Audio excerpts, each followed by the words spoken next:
Hey there, and welcome to another episode of the Relationship School's Smart Couple Podcast. I'm your host, Jayson Gaddis, shouting at you from Boulder, Colorado. I just got back from an amazing trip to southern Utah where really it's one of my happy places. I've been going there since I was 4 years old, off and on. Spent a lot of time escaping in college there. And anyway, I love to take my family down there. We camp, we jump and run around on rocks and hike and jump in rivers and things. It's just very special place. I hope you get a chance to visit there. Okay, another little break from the podcast, and I'm back in action here. I want to thank you all for just listening and for sharing this with your friends. So please keep doing that.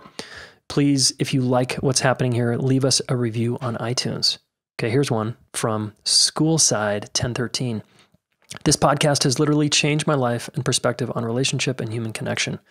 Thank you, Jayson, for caring and all your hard work you put into these podcasts and everything else you do to help us, those of us that want to grow. Amazing podcast. Thanks, Schoolside. Hell yeah.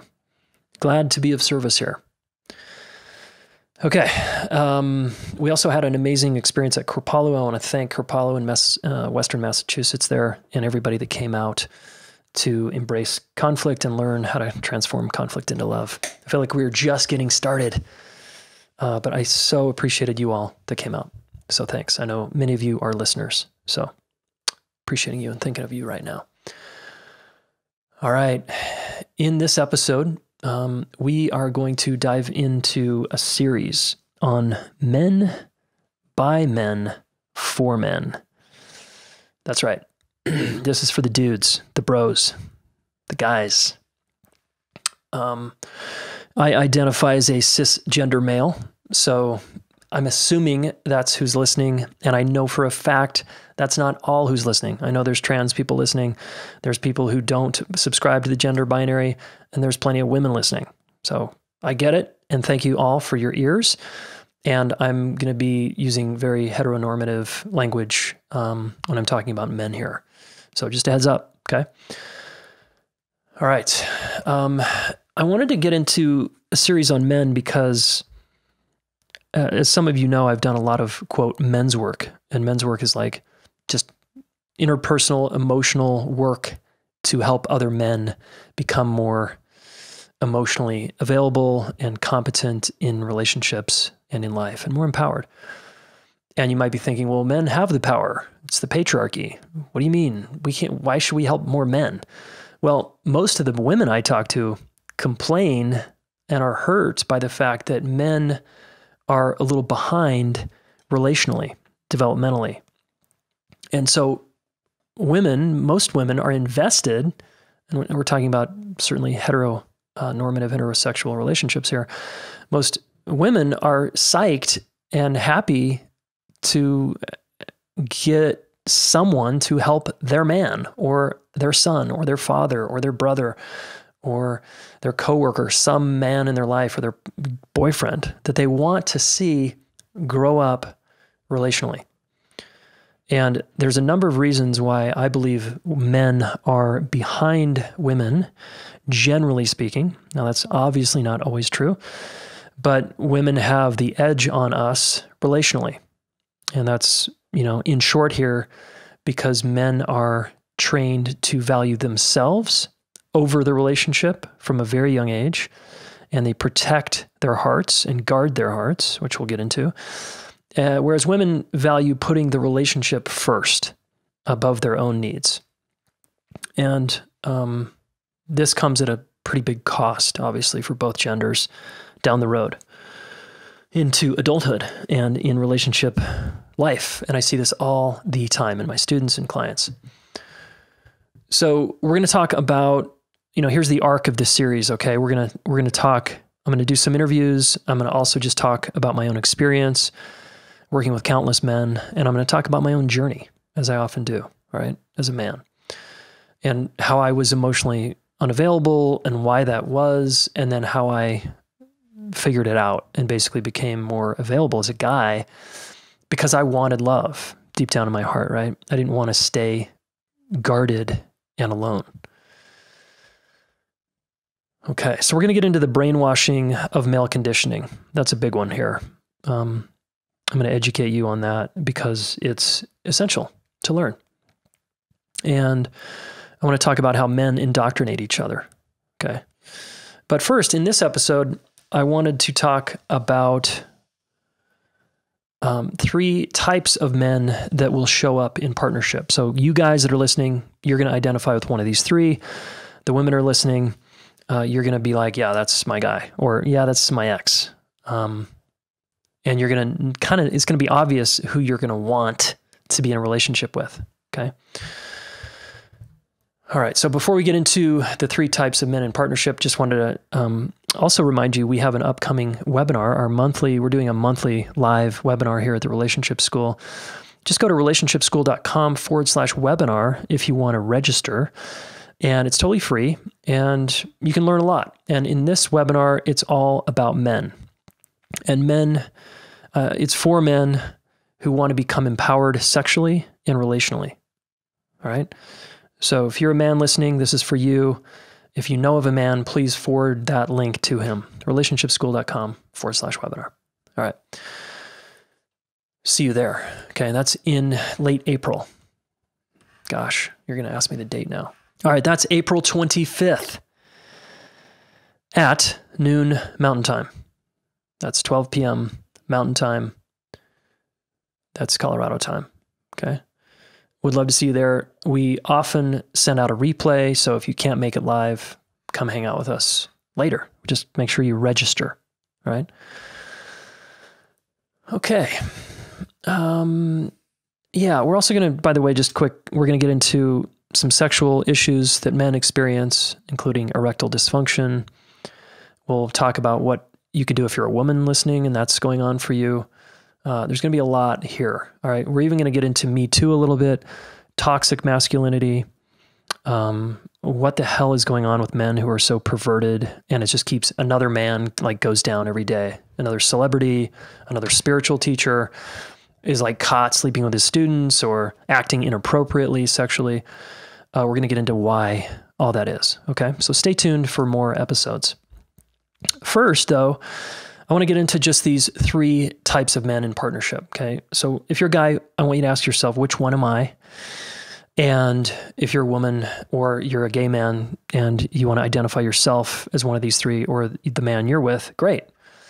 Now, I tend to make things simple here. Obviously, there's hundreds of shades of gray here of different types of men in the world. I get it. But from my experience, this is what shows up most of the time, all right? These 3 types. So the first type we have is the guy who's more of a doormat, and he is the wimp. The second type is the dick, who is the wounded type. And the third type is delightful and decisive, and he is the warrior type. So we have wimp, wounded, and then warrior. Or you could say we have doormat, dick, and delightful and decisive. All right? And yes, I'm using the word dick in a sexist way. A lot of men will use the word dick like, dude, you're being a dick. And that's language I've used in the past. I'm using it currently just to prove a point here, knowing that it actually might offend some men, and I'm taking that risk. All right?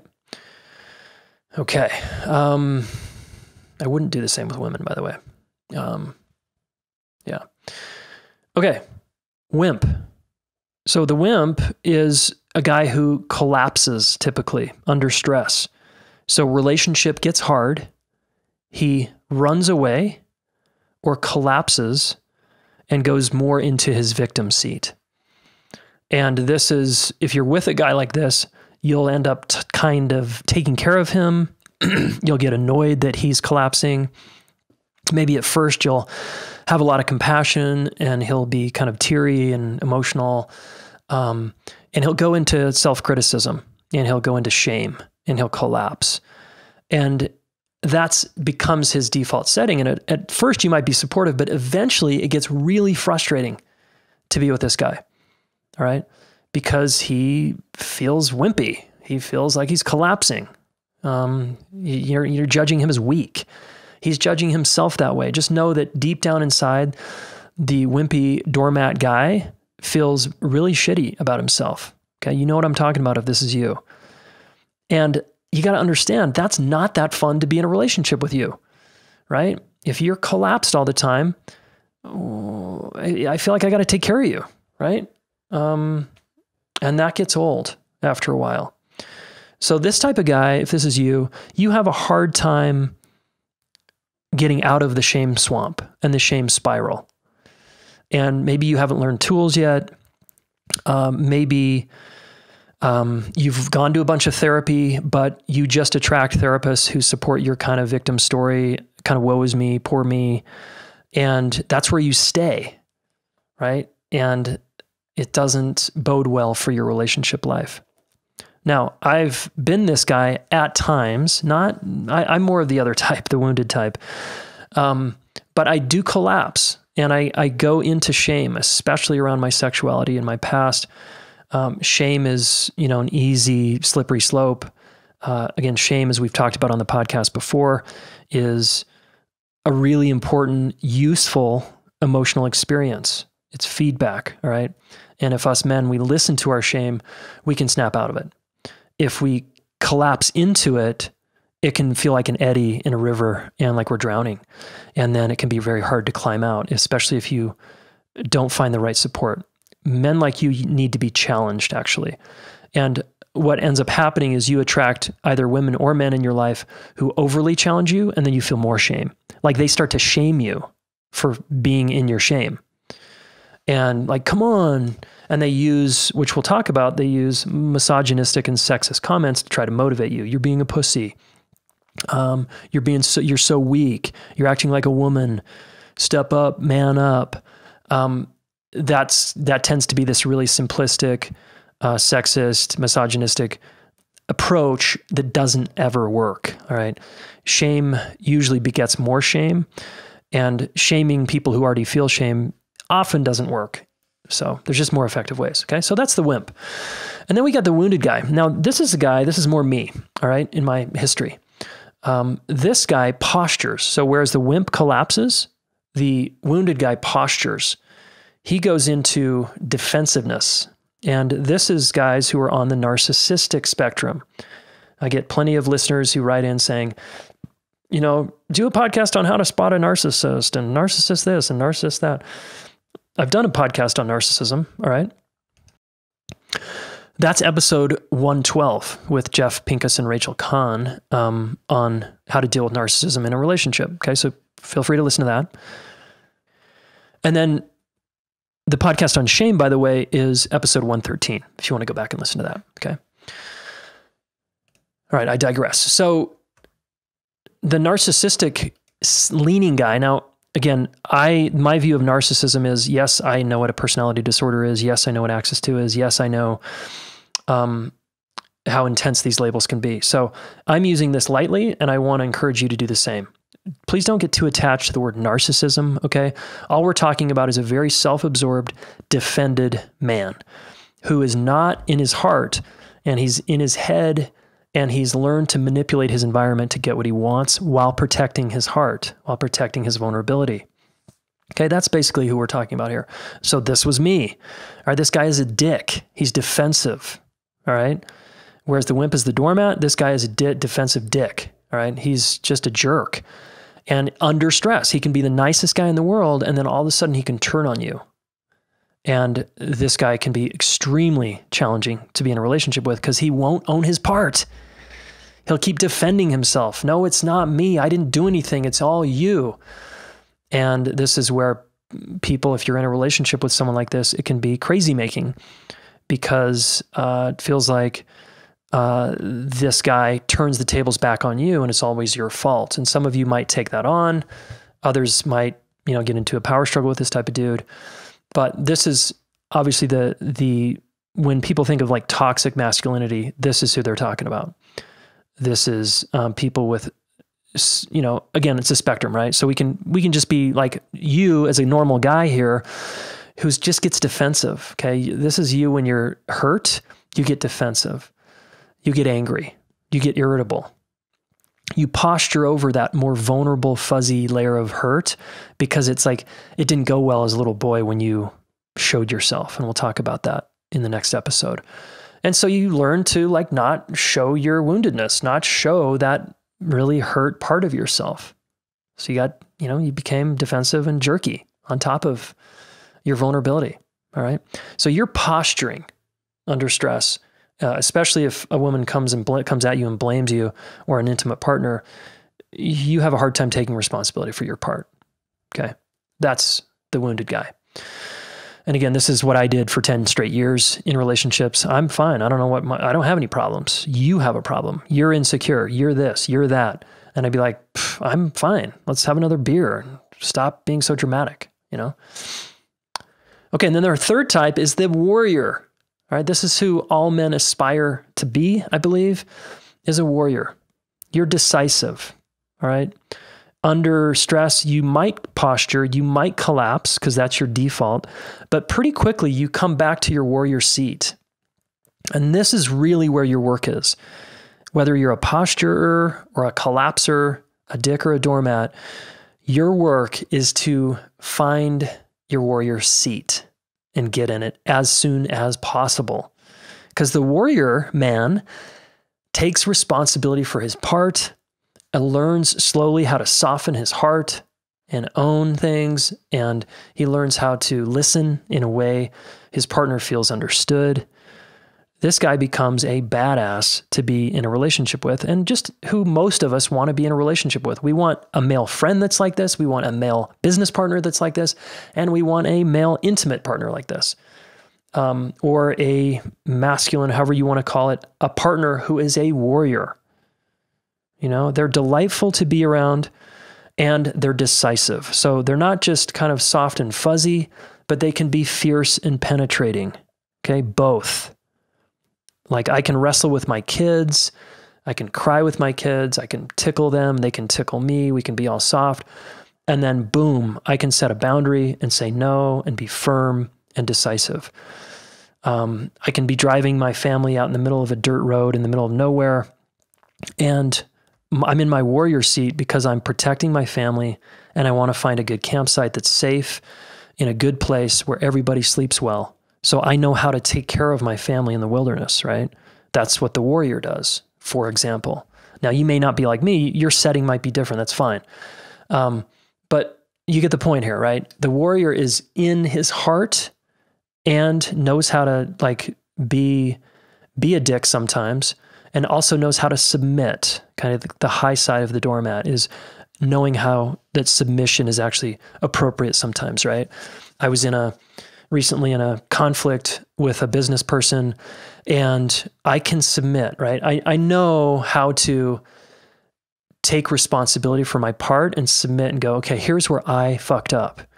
Here's where I raised my voice and was a jerk. Here's where I used language that was kind of rude in that email. I can do that, right? So that's what the warrior does. Now, initially though, I can act like a wounded ass, and I can be like, no, it's you, and I can just be a jerk. I can be an asshole, okay? But I can quickly come back into my warrior seat and own that I was just an asshole. All right, that's what we're looking for here, okay? The warrior has nothing to do with perfection. It has nothing to do with like some fantasy where you're always a warrior. You just have the warrior spirit in you. It lives in you, and you know how to access it. All right. This is when you lose your erection in bed, and right, the wounded guy postures over it and says, nothing's going on. I'm fine. The wimp collapses into shame, right?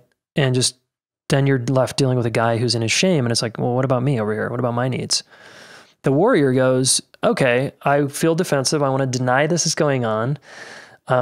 That's my wounded part. And I feel like collapsing into my shame, and I might have to feel my shame for an hour or 10 minutes. But ultimately, I'm going to warrior up, and I'm going to be the warrior here, and I'm going to look you in the eyes and take responsibility for what's going on, including maybe, I don't know, I'm just scared. Honey, my cock is sensitive, or, I don't know what's happening, but I'm going to get help, or I will learn about myself here. Okay, that's what the warrior does. All right, so which one are you? Are you the wimp, the wounded guy, or the warrior? Obviously, you want to be the warrior, and this webinar is going to help you do that, okay? I'm going to help you get in your warrior seat, and I'm going to give you specific tools and techniques on how to do that. Now, there's a reason for why men find themselves in the wounded seat or the wimp seat, right, all the time. And if you understand human behavior like I do, and you understand psychology, there's always a good explanation for human behavior, at least the beginning of one. All right, that starts to suggest like, wow, there's a lot more going on here than I know about, which is why this guy is acting like a jerk, or why he's shutting down and going into his shame spiral and then posturing over it. Whatever the case, there's a reason.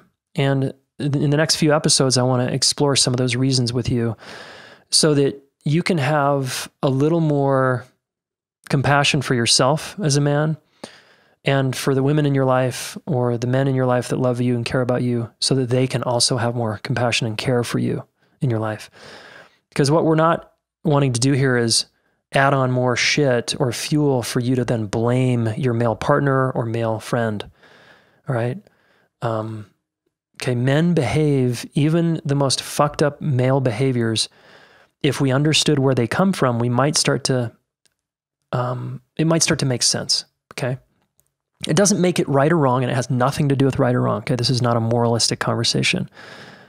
This podcast is about understanding each other and learning how to communicate to each other, right? This is not about who's right or who's morally has the higher ground here. Okay, yeah, so I'm going to leave it there, and we'll come back in the next episode, and we're going to explore, what are we going to explore? We're going to explore how men indoctrinate each other and this sort of deep, deep prison of male conditioning and how it gets set up. We'll explore some toxic masculinity and so much more. So I'm really excited. We're going to have some great guests as well. And please come hang out with us on April 25th. That's relationshipschool.com/webinar. Now, if you're listening to this a year later, you can still go to that page and find out more on that webinar and how to get access to watch that. Okay, because this will be recorded and we'll put it in our archives, all right, for you to catch later. Okay, thanks everybody. And as always, go connect with someone you care about. Oh, so action step. So action step is have an intimate conversation with a man in your life about this podcast episode. Wimp, Wounded Warrior, and give your guy feedback. If you're a guy and want to meet with another guy, like give each other feedback. Hey, where do you see me as I kind of do that collapse thing, or I kind of turn into a dick and I get kind of defensive. And so have one intimate conversation with a man in your life about this podcast. All right. What was the one takeaway? Okay. Just answer that question. All right. Okay, everybody. Talk to you soon. Thanks. Hey, thanks so much for listening. Relationship School fans and Smart Couple listeners, please subscribe to this YouTube channel, all right? Do us a favor, subscribe, share one of these videos with a friend, all right?